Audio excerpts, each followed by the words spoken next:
7:14 on this Tuesday morning. We want to welcome to microphone number 2, Judge Shawn Womack. Judge? Good morning, Dale. How are you? I'm fine, sir. How you been? Better than I deserve. I'm ready for a little rain. Well, you know, we've been a little dry. Yep. Hey, before I get too far into this, one thing I do need to do this morning. Today is I know what you're fixing to do. Today is my wife's birthday, and so Melinda Womack, hopefully you're listening by now. You may be in the process of getting kids off to school, but happy birthday. 29. Missed that number there, but 28, right? But happy birthday to my bride. That keeps you out of even a judge can get in the doghouse, right? That's right. Happy birthday, Melinda. One of the things she reminded me of often when I first got elected is once you come home, you're not the judge anymore. So. Oh, there you go. So what's going on? You know, we're out and about around the state. We're doing what we do with our regular court schedule as well, and just doing things. As I talk to people, one of the things I realize is that there's not a whole lot of understanding about how our courts are structured in Arkansas, specifically versus maybe how the federal system works, and which kind of judges hear which cases, and so I thought I might just Sure. kind of talk a little bit about that and how things are set up. And in Arkansas, we have what I would refer to as 3 tiers of our court system. We have our district courts, which that would be where you have most people have their interaction with court in terms of the vast number of people that come in contact with the court. They hear misdemeanor cases, they hear small claims cases, they hear small civil disputes, things of that nature. They're referred to as a court of limited jurisdiction because they can only hear certain things, also known as an inferior court. We have a set of rules called the inferior court rules. But that's where most people, if they're going to go to court, that's probably where they're going to be. They've got a small claim against them. They've got a dispute with their neighbor. They've got a traffic ticket, parking ticket, thing of that nature. Then we have the level where I am, which is a what we call a general jurisdiction trial court.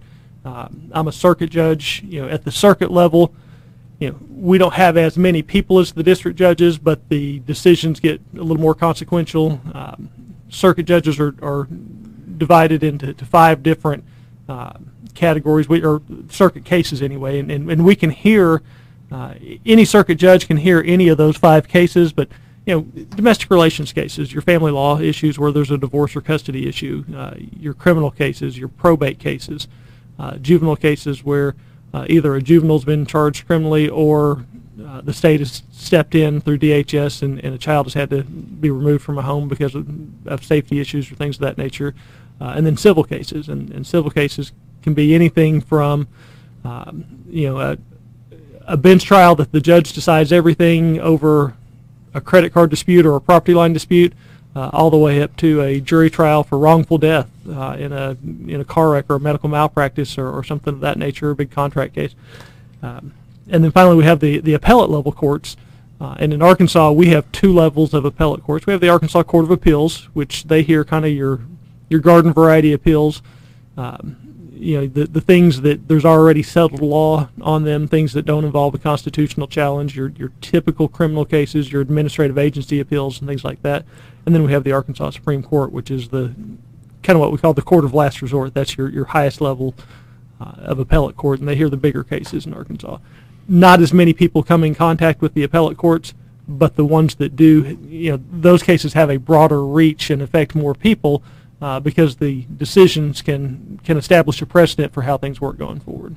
Can we be hypothetical? We can try to be hypothetical as long as we stay within the judicial canons, the rules that judges have to live by.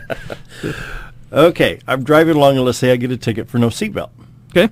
Okay, and I'm an advocate for the school buses to have seatbelts. Why should I have to have my seatbelt on if school buses are not equipped with seatbelts? So let's say I appear in the court and I say, I'll plead guilty and I'll pay the fine, judge, but I want to appeal this to a higher court because I believe it's unconstitutional, because how can you tell me what to do in my vehicle when a state-owned vehicle like a school bus or a public transportation bus is not equipped? How's that challenged? Because we've had people take McDonald's to court over a hot cup of coffee spilled in their lap. There's a lot of issues wrapped up in that one question that seems fairly simple. On the issue of how something would be ruled upon on an appeal because of a constitutional question, in keeping with the judicial canons, I'm going to punt on that one and not express an opinion there. Okay. But this is one of those things where if we had a time machine and went back to 7 years ago when I was a state senator instead of a judge, I would say this is a policy question in terms of right. The seatbelt law is something that's passed by the Arkansas legislature or the legislature in whichever state that you happen to be in. Laws governing the rules of the road and traffic issues in general. Because if I bought a motorcycle, I don't have to have a helmet. And again, that's another legislative issue. That's the policy question. Generally, you have different branches of government that are in different positions. Sure. Legislators and the legislative branch, as well as the executive branch, really, for that matter, they are more proactive. They have an idea of what the law ought to be, and then they try to enact that law and gather public support for what the law should be and move through those policy questions. Courts are more reactive. Our job is on a couple of points. First of all, we can't deal with an issue that's out there unless somebody brings that issue to us. Right. So, in terms of a court deciding how something like your seatbelt example fits into the constitutional framework, the only way a court can ever do anything like that is if somebody files a suit, it gets through the process, it goes through the appeals, and gets to a court that has the authority to make an appellate level or a constitutional type of decision. We don't get to go out and say, I think there's a problem with X, Y, or Z. We should fix that, or we should change that. The courts can't legislate. That's right. And that's the problem we're having right now. And that's the other thing. Not only are we reactive and we can only react or respond to cases brought before us, but just as a general principle, courts should not be policymakers. So wrapped up in your question was a constitutional question, and I think essentially where you were going is, kind of an equal protection argument. How can you say that I have to do this if somebody else doesn't have to do this also? And then there's a lot of legal parsing that gets into how you get to the answer on that. Because it really, I have to chuckle when I see ads on television. We have your safety first at hand. You got an Arkansas State policeman sitting there, and then here goes a school bus behind them in the video, and that well, you've had kids at school. We go all the way to Missouri state line with no seatbelts on school buses. And you see my point. And interestingly enough, there was a school bus from Heber Springs that had a pretty bad wreck on the way back from a ball game the other night. I don't know if they hit a deer or swerved to avoid a deer. Is my understanding of what happened, but several kids were taken to the hospital. And where was it? I think in Houston, Texas, where one came over a car swerved to miss another car and went into a school bus. School bus swerved and went off of an overpass. Was that in Houston, Texas? I think. I'm somewhere in Texas. Not sure on that one, but but going back to your earlier hypothetical, the question of you getting a ticket for no seatbelt. If you get that ticket, where you're going to end up is in the district court. And one of the things, kind of in talking about that court structure, we have really moved in the last 8 years or so into a more professional court system from top to bottom. It used to be that all of our district courts, and we actually used to call them municipal courts. That changed with Amendment 80 to the Constitution in 2000, but all of our district courts were part-time judges, and those judges also were able to have a law practice, and in many smaller places you might have someone who was your part-time municipal judge, and in the next town over your part-time city attorney and prosecutor. And so you had a lot of conflicts of interest and a lot of things like that. But one of the things we did in the 2007 session, it was actually my bill, I carried it to move those district judges into a more professional full-time role and exclude the private practice from those judges, is we set up a pilot program. And Baxter County and Boone County, which are both in our listening area and in my district here, agreed to come into that pilot program along with a few others in the state. We're seeing the fruit of that now, to where those cases are being managed quicker, better, more efficient, and now we're seeing the next phase of that. Several other counties have come in. The next phase of that comes with this 2016 election to begin in 2017, where we're going to see counties pull together. So Baxter and Marion County will become one district court. And I know you've had both of the candidates for that office on your radio program. And I need to mention their names so people will be they'll recognize Judge Jason Duffy out of Marion County and Attorney Mark Cooper. Right. Mm-hmm. And at this point, those are the only two running. Those are the only two I would expect to run based on who I've heard from. But that election, like all the judicial elections, will be coming up on March 1st. Just to remind your voters, judicial races are nonpartisan races, but they put our races on the date of the party primaries. So when the legislature moved the presidential primary and all the other primaries from late May to March 1st for this next year, that moved all the judicial races to March 1st as well. So we're just really a few months away from those. It's close. Those elections. But I need to point out that. Of course, there'll be a Republican primary, and the judicial will be listed there as well if there's a Democrat primary. The judicial race will be there, but you don't have to have either of those ballots. You can just request a judicial ballot, if I'm correct. That's right. That's right. And that's one of the things the legislature did when they put it on the party primary date, to make sure that everybody had a chance to vote for judge that wanted to vote for judge could do that. They put it on both primary ballots, plus they have a separate ballot. Now, that's not the most efficient way to do it. Ideally, if we're going to have elections, we would do it in November when you have the most people voting. I actually had a bill to move it to November when I was in the legislature. At that point, we couldn't get support for it. I don't know that maybe now that would have the same result, but that's how the process works right now. Those are elections that fall with the primaries. 3 different ballots will have the judicial races. Why do we not take judicial races as what's the word I'm looking for? As serious as we should governor, lieutenant governor, president, vice president, things like that. Think, oh well, we kind of. I mean, and I think this is just my opinion. I think because we have judicial main elections in primaries, that reflects the fact that we don't see that as all that necessary. Well, and I think for most people, it's easy to get excited about a legislative issue because there are policy discussions going on there. It's easy to get excited about an executive issue, either governor or president, when you're going to vote. It's a little harder to get excited about a judicial race because, like we said, not a lot of people come in contact with the courts in terms of actually participating as either a party or maybe in the case of a juror participating with the courts that way.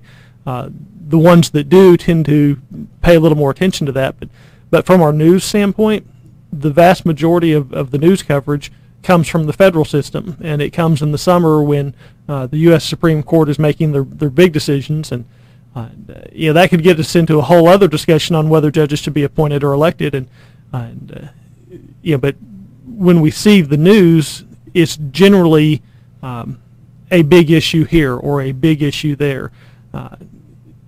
On the local level, we see the impact of that sometimes. In our criminal cases, you have court TV that people locally can watch. But in terms of day-to-day coverage, you don't have that same level of interest because the vast majority of judges are administering a process. They're making sure that everyone is playing by the rules. And those cases don't get real exciting, but the ones that are real exciting do tend to get the coverage, and that comes not as frequently. Final minute before we go to break. What can we cover for 1 minute? What have we not? We've covered district court, circuit court, the appellate courts, and Supreme Court. And the Supreme Court is part of the appellate system. That's the final stage, though. That's the final stage. And actually, you don't have an automatic right. If you don't like your Court of Appeals decision, you don't have a right to go to the Supreme Court. If you ask for the Supreme Court to hear it, and if they look at the case and think maybe the Court of Appeals has got something wrong, or for some other reason there's a question that needs to be answered that didn't get answered there, the Supreme Court can take that case. The Supreme Court. Do they have the option to take it or dismiss it? The Supreme Court. They do. They have original jurisdiction in a handful of areas where an appeal automatically goes to them. But if say you have an appeal that comes out of circuit court and goes to the Court of Appeals, you lose there and don't like your decision, you can ask the Supreme Court to take the case, but they don't have to. You don't have an automatic right to appeal from one level to the other. So So like I said earlier, kind of the run-of-the-mill, day-to-day garden variety cases would go to the Court of Appeals. If there's a question, and when we come back, we can talk about what those original jurisdiction areas are for the Supreme Court that would get an automatic ride there instead of the Court of Appeals. Visiting with Judge Shawn Womack, who's also a candidate for Arkansas Supreme Court. We'll be right back. 7:35 on a beautiful Tuesday morning. We're visiting with Judge Shawn Womack, and also he is a candidate for the Arkansas Supreme Court. I can't think of a better person to be on that court than, well, you and Rhonda. How's that? Justice Woods, I should say. I was going to say, you're going to get in trouble if Justice Wood is listening. So. Sorry, Rhonda. I can't help. I've got to ask this question, and you may have to recuse yourself on this because of the position you're in. I have a hard time figuring out the criminal mind. And I know you've been on the bench and you see everything, and I know you handle domestic stuff, but I don't understand a Sandy Hook situation or an Oregon situation or a theater in Aurora, Colorado. Do you as a judge, do you see movies, television shows, is that an influence on young minds? I mean, I don't understand why somebody would premeditate murder. I can't, I don't know. Maybe I'm stupid, I don't know. But I can't figure this out. Boy, there's a lot of layers to that onion that you just threw out there. We tend to, as a society, maybe look for solutions where they're not, and we overlook the more simple things. And what all of those cases have in common, and what all of the criminal cases in general have in common, especially those that have a more violent tendency, are that we have a problem of the heart. We have people that have bad intentions, have bad motivations. Now, in some of the cases you're talking about, you have folks that were looking for attention. You have folks that felt like they had been slighted, and so they were acting out in some way that became an extremely violent way. Do they confuse fantasy and reality, though? Because I was talking with my son. We had breakfast yesterday, and he mentioned the extremely violent Xbox games. Well, you mentioned mixing fantasy and reality, and yeah, there probably is some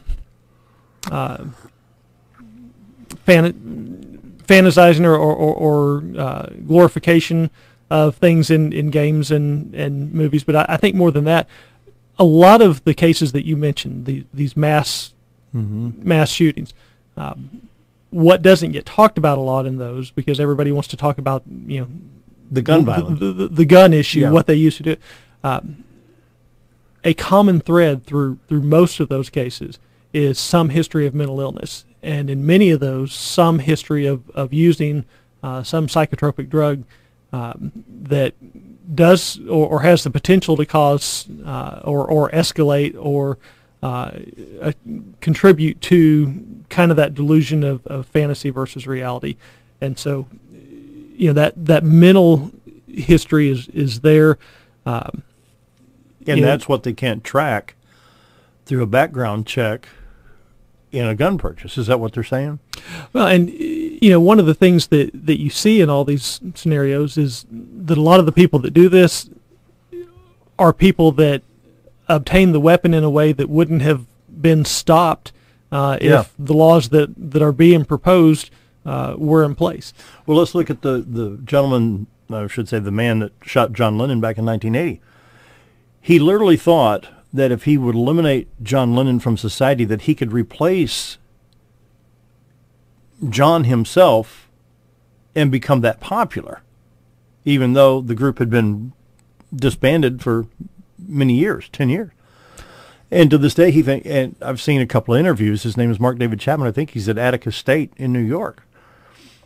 And he literally says, well, now I'm sorry for it, because I don't know, it's been, 35 years, but he literally thought that he could replace him on Earth. Now, where's the mentality here? I mean... Again, mental illness is a contributing factor in a lot of these scenarios that you're talking about. Another thing is just kind of the old-fashioned traditional values that we grew up with that you don't see anymore. Somebody teaching you right from wrong. Somebody disciplining you when you do something wrong. Well, and that's what Robert Oswald said of Lee Harvey Oswald. He says, I have no doubt that Lee shot President Kennedy in 1963. Wow, because his childhood was so bad, he wanted something to be noted for. Why would you want? I don't care if you agree or not with the president's politics. We protect our president. Well, and that is just a morbid thought of an assassination on a president. We have a huge problem of a blurring of the lines between right and wrong. Yeah. We call evil good and good evil, and we're seeing that more and more play out. And as society, as we accept things, as we look the other way, as we fail to discipline, as we, whether it's in the home, it's in the school, it's in the church, it's in whatever institution that has a responsibility for dealing with these things as people are growing up, as people are learning. When we excuse things, when we let things go, when we turn a blind eye, that exacerbates the problem. Yeah. And so, you're talking about whether or not someone saw something on a movie and decided to go do something violent. And again, there's no question that violence may be glorified, but the issue is that more likely than not, one of two things: either that person grew up with some mental illness that either wasn't treated, was overtreated, they were medicated in a way that that contributed to the delusion, or that person grew up in a way where there were no boundaries, there was no right or wrong. Well, think about John Hinckley when he took the shots at President Reagan, hit James Brady and a few other people.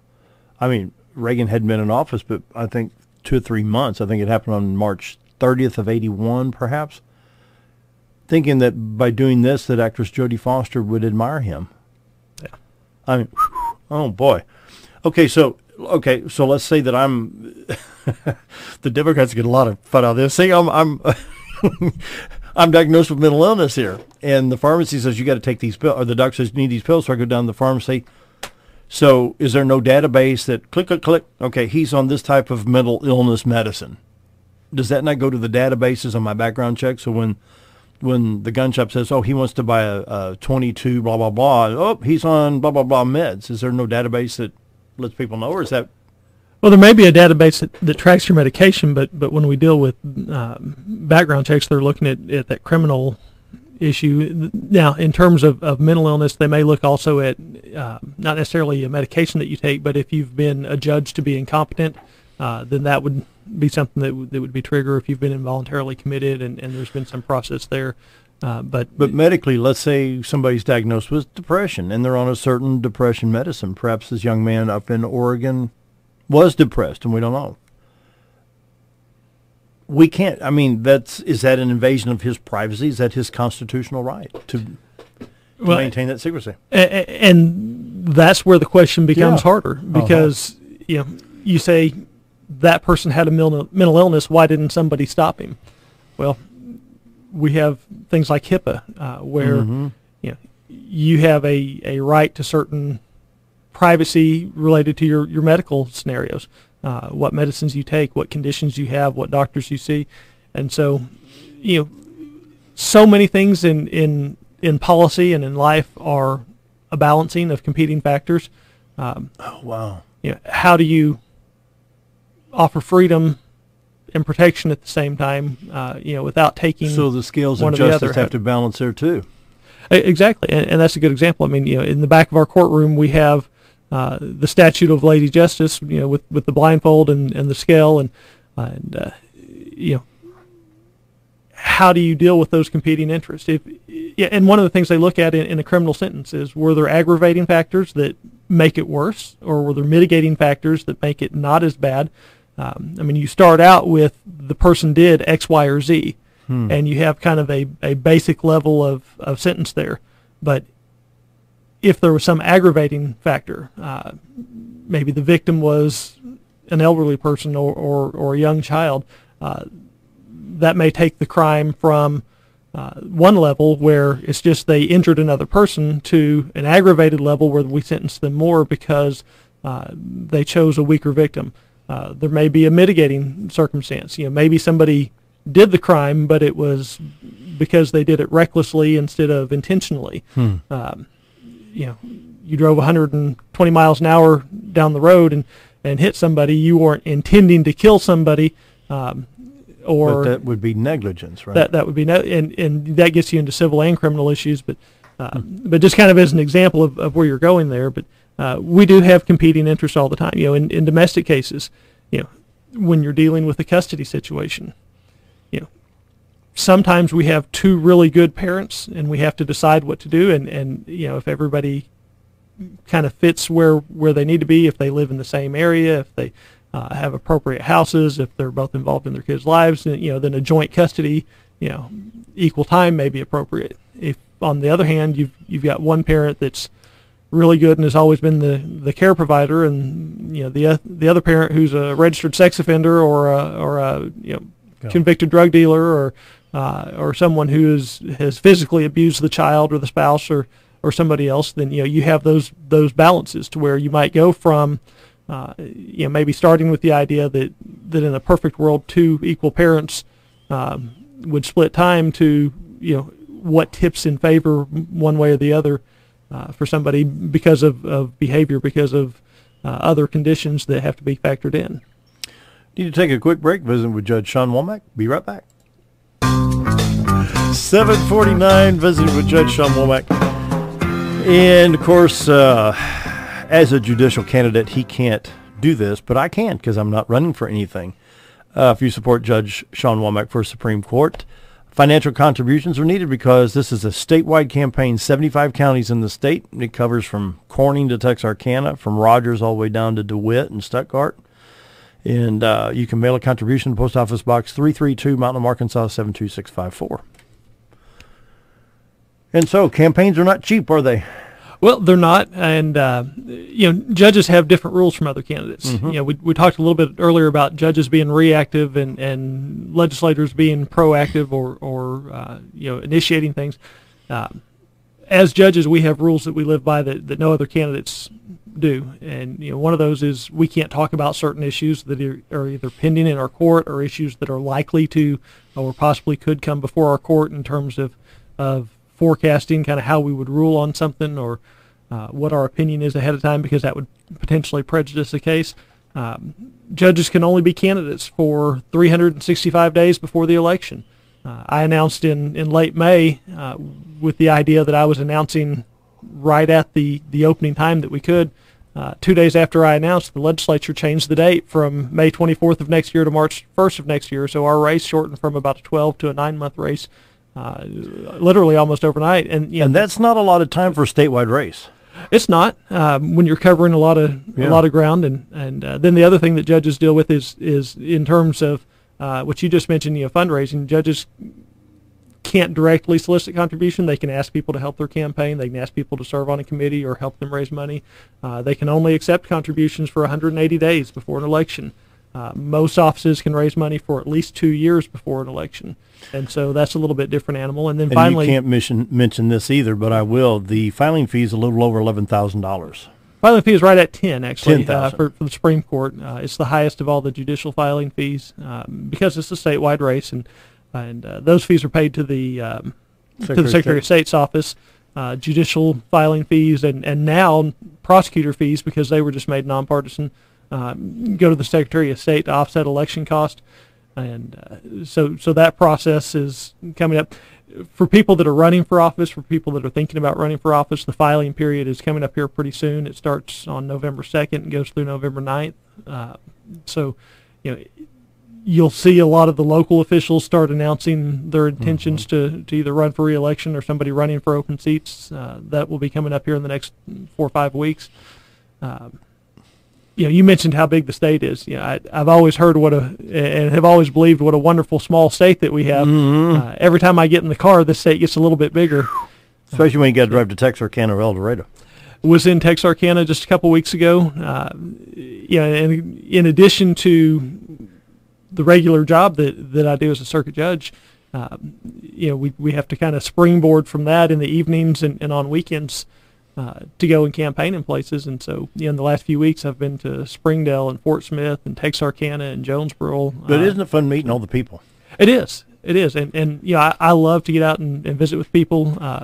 You've always been good, though, at campaigning because you're a people person. And I enjoy that. I like to get out and talk to people and kind of like what we're doing here this morning, talk about the process, talk about the office, talk about what the job does. And we've been to events, everything from, maybe a local chamber of commerce gathering to, a big festival or we've been to events that had 7 people and we've been to events that had almost 10,000 people.